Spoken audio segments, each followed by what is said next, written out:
Salam, hər vaxtınız xeyir. Sizə Volt çatdırılma xidmətindən qeydiyyatdan keçməyi, heç hara getmədən onlayn qaydada qeydiyyatdan keçməyi və bu linklə qeydiyyatdan keçdikdə sizin 200 manat qazanacaqsınız. Yəni ilk 30 gün ərzində 30 çatdırılma etdiyiniz vaxt 200 manat əldə edəcəksiniz.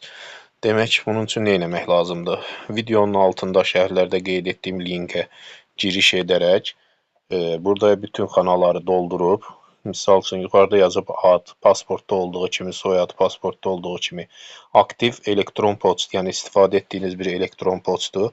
Danışdığınız dili, Azərbaycan dili, Rus dili, Türk dili, hansı dili bilirsinizsə burada qeyd edirsiniz. Doğum tarixinizi yazırsınız, il, ay, gün olaraq.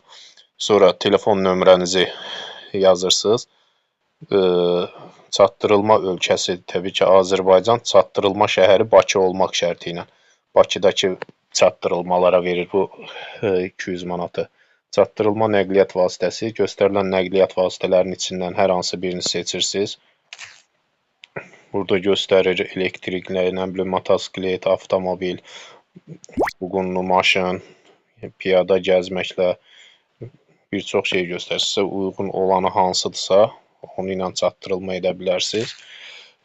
Və aşağıdakı kuryer partnyoru yönləndirmə kodu. Bu kodu istifadə etmək mütləqdir. 200 AZN əldə etmək üçün bu kodu mütləq şəkildə istifadə edəcəksiniz. Əgər mənim qeyd etdiyim linkdən giriş etsəz, bu kod avtomatik yazılacaq. Yox, siz başqa bir yerdən giriş etsəz, yenə də bu kodu ekranda göründüyü kimi yazıb davam edə bilərsiniz.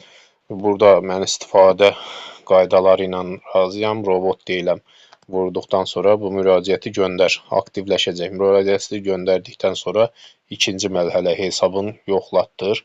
Hesab yoxlanacaq, giriş et deyəcək. Yəni giriş edəsiniz, tətbiqi yüklə, tətbiqi yükləyəsiniz, müqavilələr və ləvazimatlar. Bunların hamısı ardıcıl şəkildə olacaq, yəni bu cürlə. Başqa hər hansı bir sualınız olarsa da şərh bölməsində yazsaz cavablayacağam.